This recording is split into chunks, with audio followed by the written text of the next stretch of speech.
And hello, everyone, and welcome to the Pumpkin Copter Cast, the only video game show. And today I'm joined by a person I've seen at quite a few PAXs and has been a part of many other video game-based events over the years. I am joined by Mr. Hollywood. Hey, what's going on?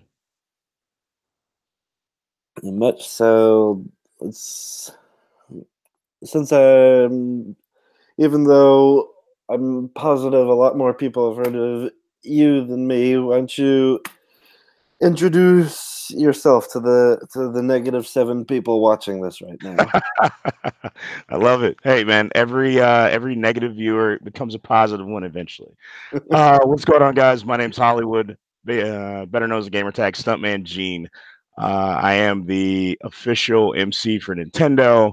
I've been hosting for Nintendo for almost 7 years now. It's been a long run. That I'm the senior director of partnerships for Lucid Sound. I'm a former reality TV star. I've worn many hats. I have my gamer tag friends from I used to be a stuntman in the film industry for a long time. That's me, and now I'm a Twitch streamer as well. So that's me in a nutshell. Okay, so how did you first get introduced to video games? So when I was a kid, it's a story I've probably told 100 times at this point. When I was a kid, Nintendo was out and it was a thing. Well, my mom had this rule. She said you can't have anything that you can't spell. And I was a little kid, so it was like, all right. So before I learned how to spell cat, before I learned how to spell dog, before I learned how to spell mom or dad, I learned how to spell Nintendo. And people think it's a joke because I work for Nintendo now, but she was like, "Hey, what do you want for Christmas?" And I said, Nintendo. And she's like, "What?" And I said, Nintendo. And she's like, "What's Nintendo?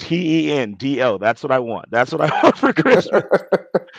And so here comes Christmas, and young Hollywood is a straight A student.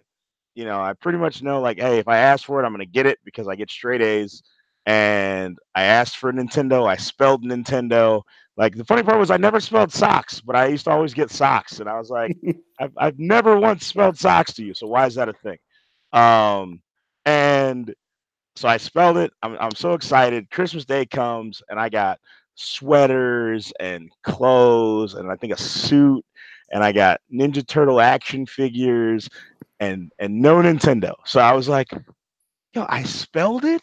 I talked to my grandfather about it. I was like, Grandpa, but I spelled it. She said if I spelled it, I could have it. Like, what's the thing? So for like 3 hours, I sat upstairs with my grandfather and I was playing with and I was still happy. It wasn't like I was bummed out, but I was kind of like, man, where's my Nintendo? And I played with my action figures with my grandfather. And then eventually my grandfather was like, "Where's your mom?" And I was like, "I don't know. She went downstairs." And I'm thinking like she just couldn't handle looking me in the eyes after like she didn't get me a Nintendo. And he goes, "You should probably check on your mom." And I go, "Okay." So I go downstairs and what do I find? I find my mom playing Nintendo. She's playing Mario Brothers and she's on like level 8. And I'm like, and I'm just looking like, yo, my Nintendo. And then she like with the most I'm caught face I've ever seen on a person to this day. She just looked over and went, "Merry Christmas." I was like, what? So then I'm like, can I play? And she goes, I was, first of all, she said, I was setting it up for you. She was gone like 3 hours. If you remember how you set up a Nintendo, there is one coaxial cable that you would twist into the back of like one of those old big tube TVs. Hmm. It takes 15 seconds. So for like 15 seconds, well, let's add another 10 seconds for the plug that you had to plug into the outlet. So for 25 seconds, she was hooking it up. For like 2 hours and 59 minutes and 35 seconds, she was just playing Nintendo, like having herself a good old time. So, like, my first memory is almost traumatic because it's like, what? How dare you play my game?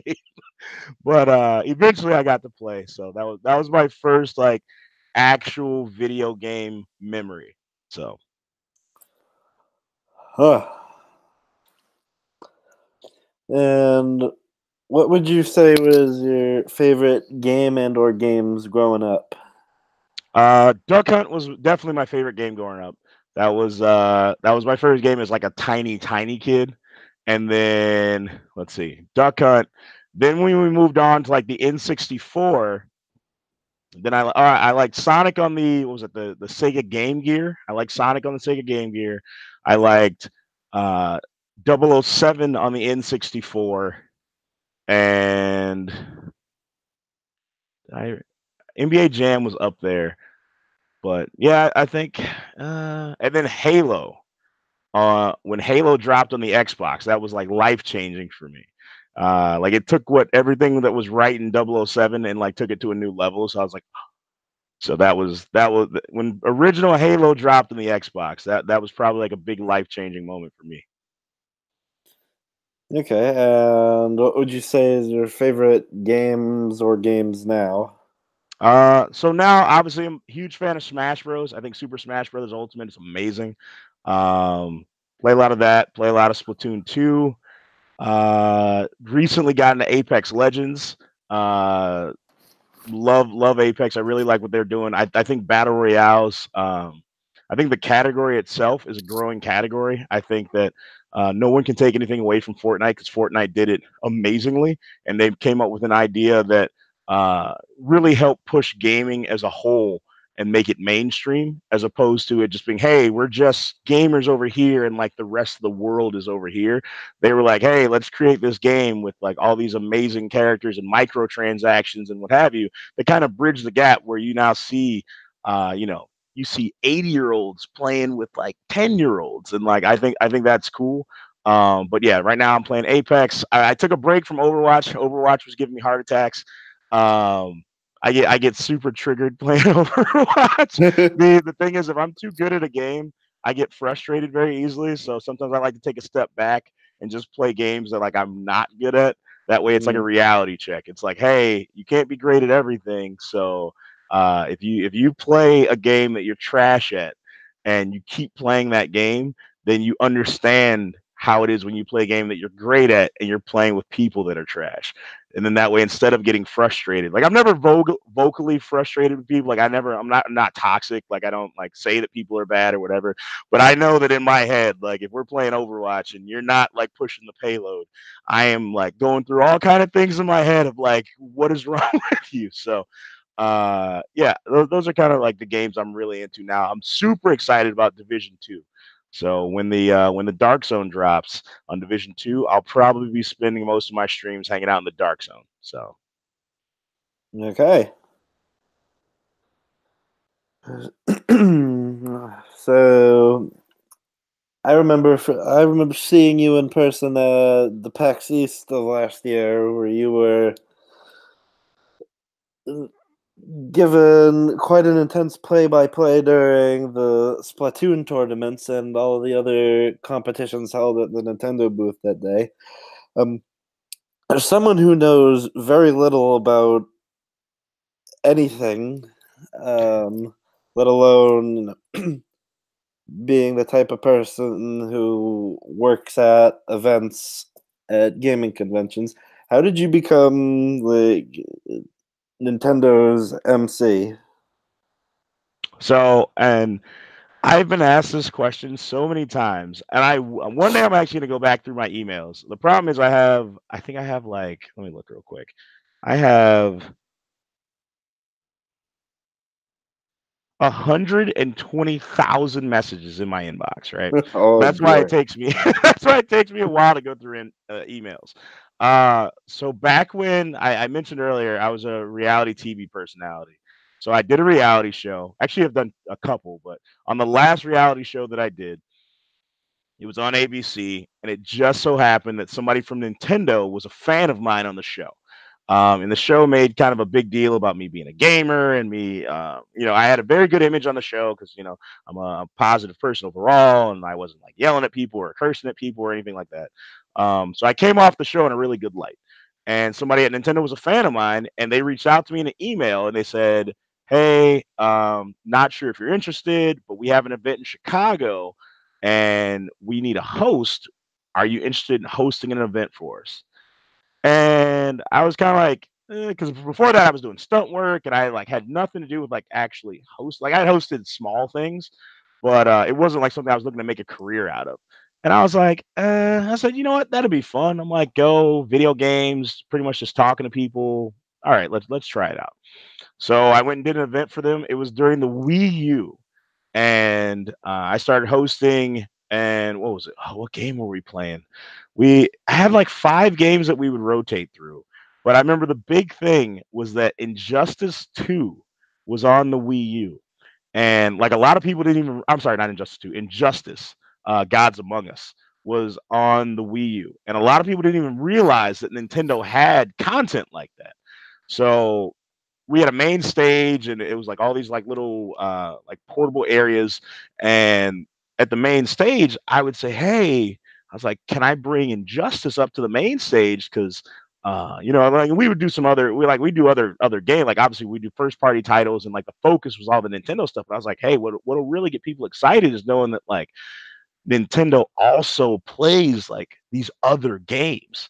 And so I brought Injustice up to the main stage, and then all of a sudden we'd have 300-400 people just watching like Injustice tournaments on the Wii U.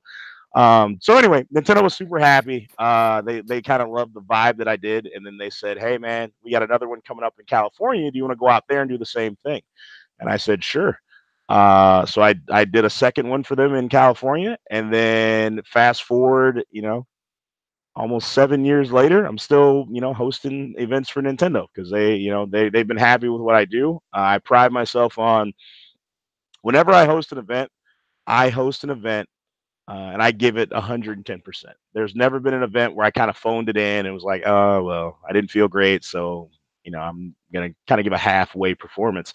And I think they are happy with that because, like most events, I leave and I don't have a voice for usually 2 weeks after an event, just because I leave it all on the stage. I'm just trying to make sure everybody's hype and having a good time, and and the energy's up. And I've taken some games there. I'm not I'm not gonna dump on anybody's game, but I've taken some games that you would not think would be interesting to watch, and somehow I have created hype around those games when people are watching in like a live environment. So I think they're very happy that I can do that, and I'm happy to do it because I think it's super fun and I love being part of the community.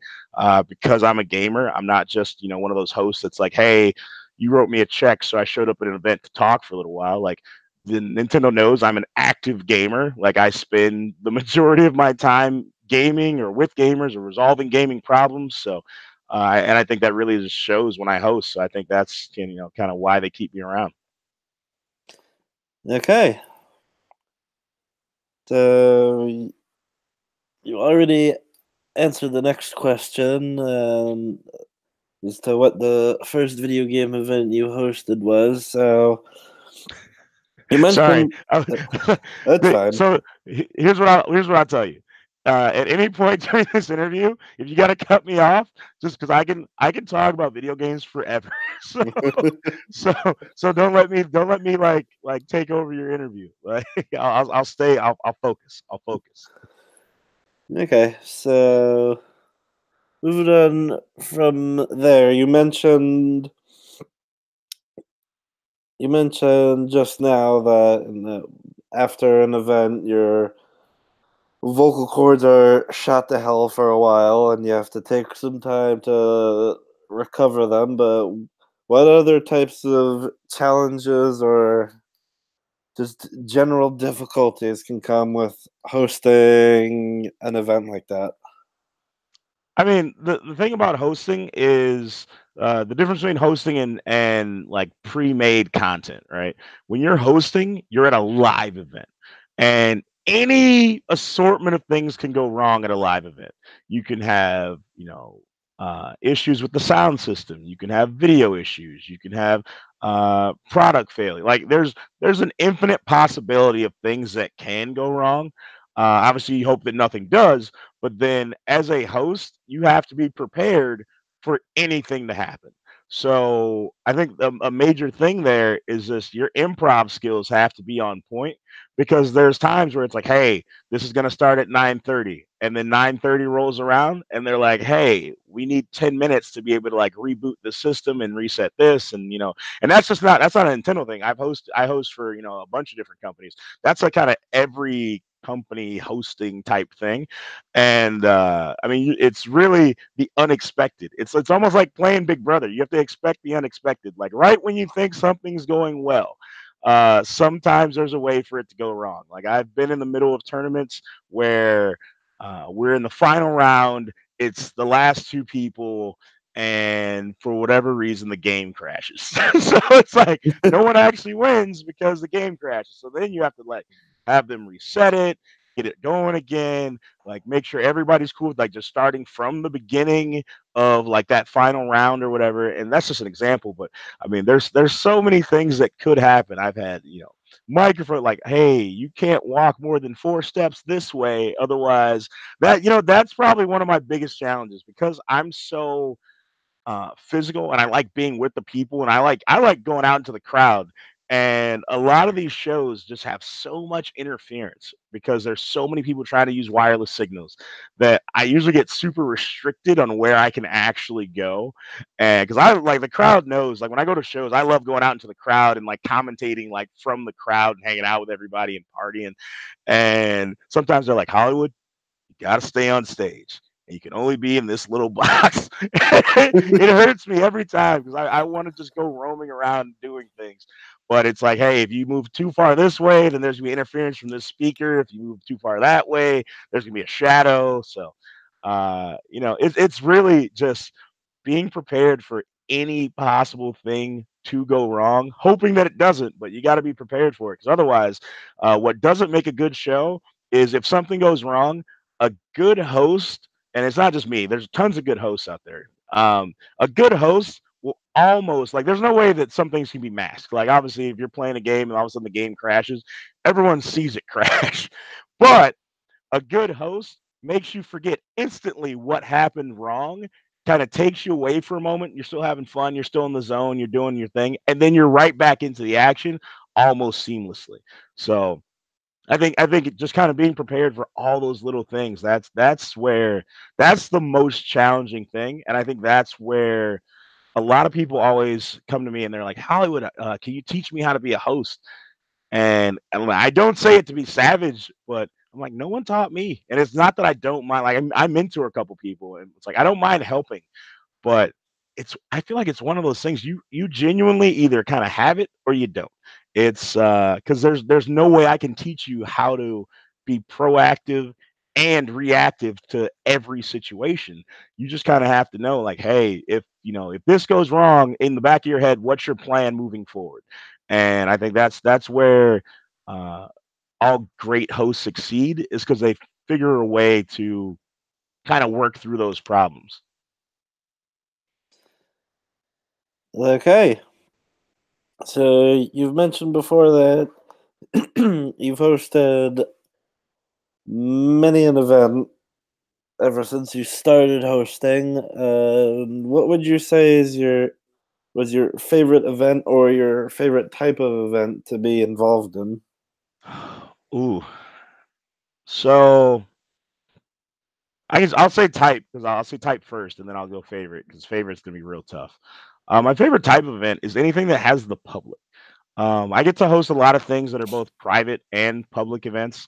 Private events aren't usually my favorite, because typically in a private event, it's not as many hardcore gamers as you would think. Usually it's a lot of CEOs, a lot of buyers, a lot of, people who are there for, hey, how's this going to make me money? As opposed to, I'm here for the fun of it kind of thing. Um, and I have fun with those people because I figure, I'm like, nah, man, I'm going to make sure there's a way that you have fun here. But that's definitely not my favorite event. My favorite event's anything that has the public, where like it's hardcore gamers who spent their money, who had their parents bring them out, who, they want to be there because they want to be surrounded by other gamers, and they want to have these first looks and these first experiences, and they're hyped up and they're amped up, and it doesn't take a lot of pulling to get them to like the level of hype that I want it to be. And like honestly, I'll blow the whistle on this one. Most of the time, Nintendo wants me to calm down. Like they're like, hey man, you can chill out, bro. Like you can relax. And I'm like, nah, because what happens with me, I feed off energy. So if a crowd is like, oh yeah, whatever, man, yeah, it's cool, then I know that that's gonna bring me down, and then I'm gonna start hosting like, yeah, man, that's cool. Like, and I'm like, no, I don't want to be that guy. Like, I'm always excited and hype, and I want to be that guy. So then I do whatever it takes to get the crowd like hype and excited. So, um, and it's just way easier when you have the gaming public with you because they're already hype and excited usually to be at whatever event it is. It doesn't matter if you're, at Navy Pier in downtown Chicago, or if you're at PAX East, or if you're at E3. Like gamers are excited. Now, as far as favorite event, oh man, so I can think of oh man, it's so many. I can think of three big ones. So I love the PAX. Specifically, I love PAX East, right? PAX East is Mhm. great. Not my favorite event, but it's great because it's great. But my favorite event is between these two, and it's hard for me to pick. So it's between San Diego Comic Con and E3. San Diego Comic Con because Nintendo every year like buys the ballroom, the grand ballroom at the Marriott Marquis, and they turn it into this huge gaming lounge. And so it's basically people who either have a badge and are saying, "Hey, forget my Comic Con badge. I'm going to go to this free experience and hang out here all day." Or it's people who don't have a Comic Con badge who are gamers who are like, "Hey, I'm going to hang out here all day." And like the dedication of the people that go to San Diego Comic Con to hang out in that gaming line, I've gone out into the hallway and the line has been like 3, 4 hours long to get in. And I'm like, wow. But then once they get inside, people are just like so excited and so happy, and the crowd's always super hyped. And like that's just an amazing time. And then like on the opposite side of that, then you have E3 where it used to be a private show and now it's a public show, and you just have, you know, thousands and thousands of gamers that just want every piece of like excitement and action and what is happening over here. And like there's people like E3 is a huge show, and almost every major developer is there, showing off their new thing or their new product or whatever. And just to see it like from the Nintendo side of like I've hosted at E3, and I've seen people never leave the Nintendo booth all day. Like I've seen it when the people rush in, I've seen the same people there all day. And I'm like, and that shows like how hardcore fans are for like brands that they support. Because I'm like, yo, this is a show where like you have a chance to see like every new game from every company.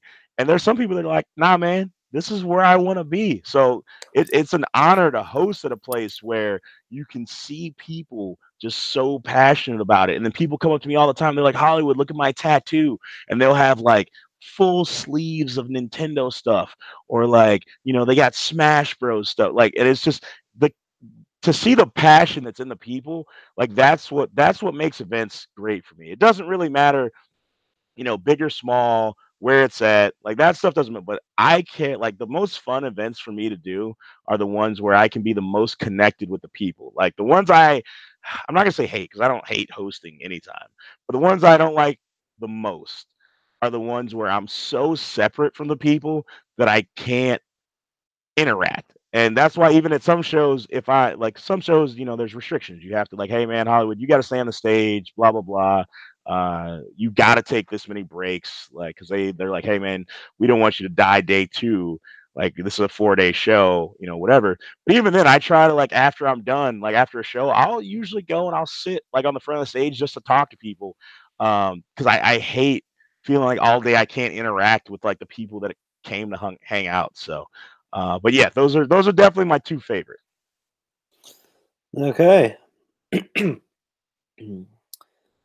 So, this most recent PAX South, you were hanging out and giving commentary on tournaments at the Lucid Sound booth. And, you know, when I'm not doing this train wreck of a podcast, I am a teacher of the very young people, so I am permanently out of touch about things in general. So, what is Lucid Sound?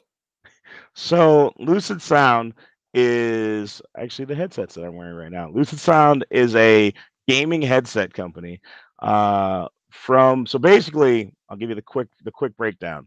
The guys that started Lucid Sound are the same guys that started Triton way back in the day. So you got guys that came from Triton, and you also have guys that came from another company. And they made amazing gaming audio, and they went and they turned around and they sold Triton, and those guys did very well. And then they kind of left the gaming headset business, and then they just had such a passion for uh, like good gaming. I'm sorry, not good, great gaming audio that they were like, hey man, you want to get together and make a new company? So 3 years ago, they started Lucid Sound, and they basically looked at the space and said, hey, like I want to make a gaming headset that doesn't look like you have to be 9 to wear it. Like it doesn't have like flashing lights and doesn't have like crazy antenna, and it's not neon green, and it was kind of like, hey, let's make a classy, the gamer that wants to be proudly a gamer but also wants to be able to use that headset when he goes through the airport and not look like an idiot. So that's what they did. And honestly, I had never excuse me, I had never heard of them, and I was hosting an event for Konami. And Konami came over to me and they said, "Hey Hollywood, who's your headset sponsor?" And everyone in my community knows I'm very touchy about sponsorships. Like I almost don't accept. I think I don't accept like 90% of the sponsorships that are offered to me, because if I don't believe in a company, I won't endorse it, and I won't be sponsored by it. Um, and I'd never heard of these guys. And I was like, who? And they said, I want to introduce you. So Konami actually brought me over to Lucid Sound, and they were like, hey, this is Hollywood. He's the host for Nintendo. He's hosting an event for us right now. We think you guys should meet him. Blah blah blah. So I met the CEO of Lucid. He gives me, we talked for a couple minutes. He's like, "Hey, try these headsets." I try them on the show floor, but trying them on the show floor versus like trying them at home are like different. So he's like, "Hey, man, I'm gonna give you a headset." He's like, "Let me know what you think." And I told him right then. I said, "Hey, here's what I think. I think that I'm an influencer, so a ton of people give me free stuff. I was like, so don't expect anything for you giving me this headset. So if it has strings attached, like I'm not interested." I was like, but what I will do is I'll give you honest feedback. And I was like, if I like it, I'll throw you guys a couple tweets and say, hey, this stuff's cool. If I don't like it, I won't dump on you on the internet, but don't expect me to like, say it's cool if I don't like it. And I took it home and I played Overwatch, and I had a buddy of mine help me with like some controlled situations, and I heard things in the Lucid headsets. And I had a pair of Astros, I had a pair of Turtle Beaches, and I actually had a pair of Tritons, like their original company. And I was just switching out headsets, and we just kept doing the same thing over. And every time I could hear sounds in the Lucid Sound headsets that I couldn't hear in the other three. And that sold me on it. So I was just like, hey, man. And I started giving those guys tweets, like being like, hey, man, I want this company to grow. Like, you guys got to check these guys out. Like, they're super cool. Like, the CEO was on the floor at this event, like, blah, blah, blah, blah, blah. And then, that spiraled into something bigger. But they just make amazing gaming headsets that, and I guess like every company, they had the growing pains. Like, their first models did very well. And then, they moved on to second generation, and now in the, third, fourth generation of Lucid Sound headsets, like knowing what they've done now, it's incredible. Just to see just the transition from like something like the 40s to the 41s, or the 30s to the 31s, like they are doing like groundbreaking stuff, and like some stuff I can't even talk about in this interview, but there's some stuff that's coming from Lucid Sound that is going to be game changing, like literally game changing. So Okay. Um, once again, just to stress that how out of touch with the things that are popular I am. You know, you said a bit about it already, but why do you think things like Lucid Sound, headphone sets like specifically to help you with gaming are, so important to have as opposed to just use like conventional headphones or earbuds? so here's what I'll say. As far as if you're trying to play at a higher level, or if you just want a better experience, like the headset I'm wearing right now has built-in 7.1 surround sound. And the difference between just wearing like a stereo headset and wearing something that runs in surround sound is the difference between if you're playing a game, especially I play a lot of FPSs now. Um, so if you're playing a game where footsteps and noises and things like that matter, it makes a huge difference being like, oh, there's someone to my right, or oh, there's someone to my right in front of me. They sound like they're, far away, or hey, I heard someone, reloading behind me to the left, sounds like they're within like 15 feet.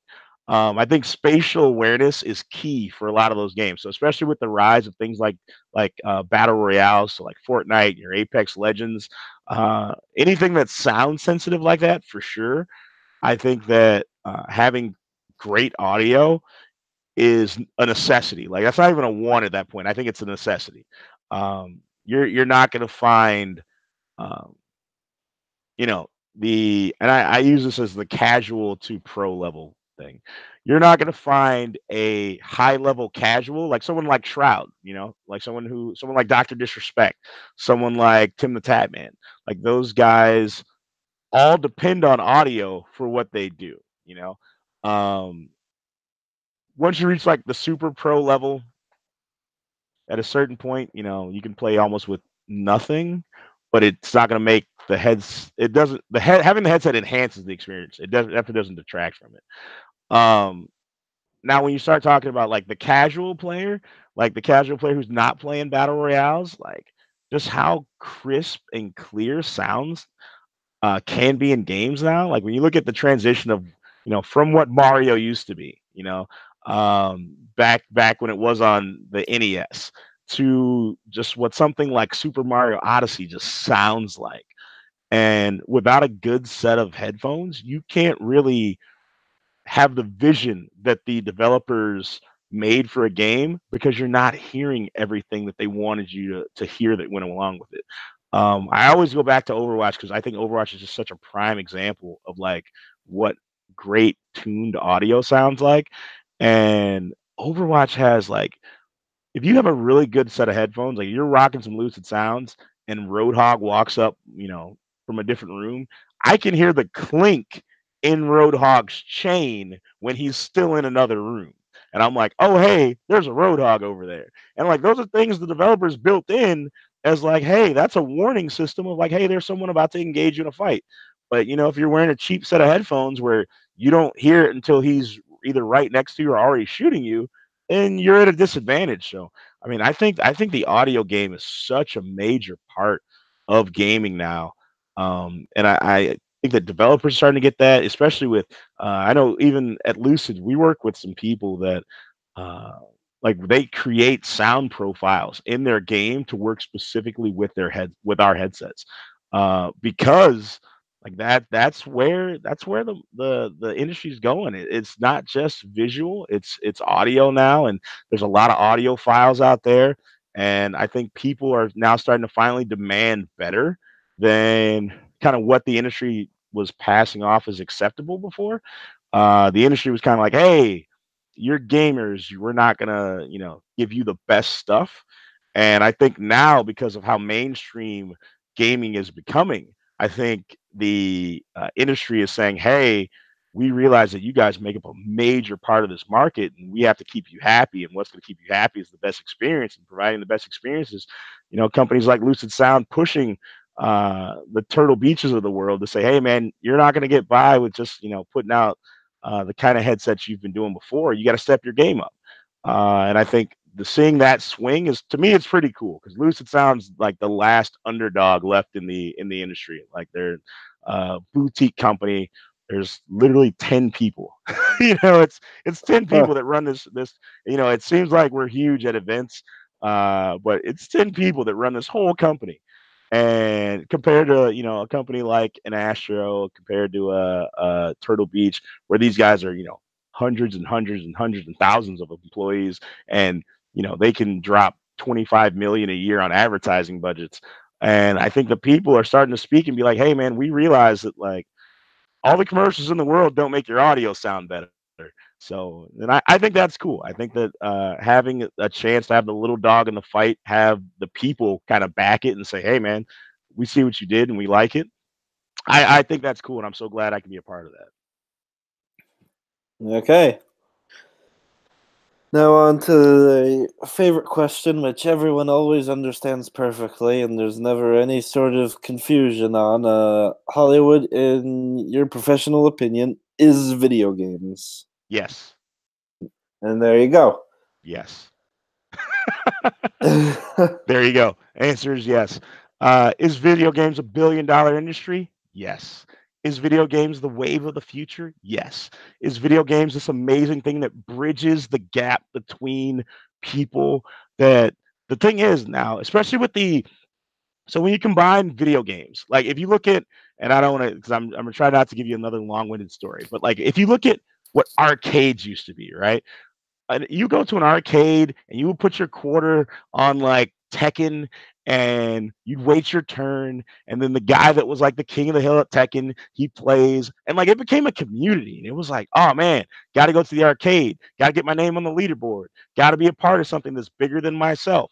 And like no one cared, and like I'm not trying to go like super political about it, but like no one cared if you were Republican or Democrat or black or white or Asian or girl or guy, or like it didn't matter. It was just like who's the best gamer on that day, and it really united people because it was like, hey man, I don't care what you are. I care if you're a better gamer than me. And then now you fast forward where like arcades aren't really a thing anymore because we have the internet. But now it's even cooler because now it's kind of like the world is the arcade. And when I hop online and I'm playing, Smash Bros, I have no idea what the other person is on the other side, right? Because it doesn't matter. Like it's this thing that just unites us because we're all gamers and we all want to be united under this like video game passion, right? And just having the ability that like you can take something and you can go two ways with anything. You can make it a positive thing or you can make it a negative thing. So you could take video games and you can make it a negative, and you could be the guy who's online and you're super toxic, and you're trolling people, and you're like saying everything that people do bad, and all these things. You can make it a negative experience and push people out of the space, or you can be welcoming, and one of the most inspirational things I saw in recent like weeks. So one of my friends is one of the Suicide Girls, and her name is Stark, and she was playing Overwatch, and there was a kid, clearly a kid, like kid had to be maybe like 7 or 8. There was a kid in her game who had no idea what he was doing, like no idea. And instead of being like, "Oh, kid, uninstall, like you're terrible, get off the game," da da da, she like basically walked him through like playing this game. And of course they lost, and they lost terribly. But like the kid, you could tell the kid had so much fun. And like I saw the same thing with ABBA on Mixer. Um ABBA was playing Fortnite. Again, another kid who no idea what he's doing. He's just there because his parents let him play Fortnite, right? And instead of getting frustrated, she took that as an opportunity to grow the community and have a conversation with a kid who I know most of the time, like the older dudes or like, whoever would troll that kid and be like, dude, get out of here. Like, you're ruining my game. But like, she took that opportunity to say, hey, man, like, let me help you. Let me teach you. Like, and then she started asking him about his day and like how he was feeling. And like, and it just video games is this awesome bridge that allows you to connect with so many people, and we can't take that for granted. Like the world has become such a small place because of the internet, and video games is like this international language because yeah, do I speak fluent Japanese? No. Do I speak, fluent Korean? No. Can I push buttons on my computer to make a character do things that you can do the exact same thing in whatever country you're in, and we can share a common goal and a mission and accomplish something together? Absolutely. And I think video games is that thing that has kind of been slept on for so long that people were like, "Oh, it's just video games. Like it's not, anything." But now people are saying, "Oh, it's video games." So is video games? Yes. Okay. Just to add my 2 cents for it, something I paid attention to is that during the big old Super Bowl sports ball game, one of the commercials I noticed was Microsoft's commercial for their Xbox adaptive controller. And a while ago, I sat down with Greg Haynes of the Able Gamers charity, and he just, because like one of the greatest guys I've met, and he's just talking about how people who just wouldn't be able to hold a typical controller, like thanks to them, thanks to the Xbox adaptive controller, like they're able to play games just as well, and more often than not, better than people who are holding a typical controller. And just one last thing is that also kind of reminds me of back when the Wii U was still ruling the roost and the Nintendo Switch was the fevered dream of a madman. They had new Super Luigi U where you could play as a purple thievy guy, Nabbit, and there's this article that I read every now and again whenever I want to cheer myself up, about how a dad noticed that his daughter, who was very, very, very nearsighted, like she was able to, play that game with the family because she's holding the Wii U tablet, keeping her eyes on the screen, and since Nabbit's practically invulnerable, all she really had to worry about was like the falling hazards, and I'm just like those 2 instances just bring to mind what you say about people from all over the world being able to have like the common ground of gaming. Exactly. I mean, that's that's it. The world can be an awesome place if you look at it that way, And I think gaming has this huge opportunity to, unite families, unite, countries, unite people all over the world. Because it's something that, you're no matter what it is, if you're playing Farm Simulator or if you're playing Smash Bros, like there's someone somewhere else that, you otherwise wouldn't talk to, wouldn't get to know that, probably shares the same kind of passion. And I think video games is that awesome opportunity that, we can put aside the differences that divide us and use it as a great opportunity to unite us. Okay, yeah. And with that, this particular episode of the Pumpkin Copter Cast comes to a close. I would like to thank Hollywood for joining me. Thanks for having me. I appreciate it. And if the negative 12 people watching this enjoyed what they listened to, you can like and subscribe. On the rare occasions I post anything worth paying attention to, you can follow me at the Twitters at tgorman83. And yes, Hollywood, before we sign off, is there anything you wish to post or plug? Uh, I don't really plug things. If anybody, for whatever reason, I don't know why you would. I'm nobody special. But if you want to follow me on social media, I'm Stuntman Gene on everything. So Instagram, Twitter, Snapchat, you know, all the things. That's where if you ever want to talk. But yeah, that's me. Oh, and on Twitch, if you want to come and hang out and play video games with me in real life, I'm on Twitch at Stuntman Gene. Okay, and yep, this has been the Pumpkin Copter Cast, the only video game show. And we will see you next time.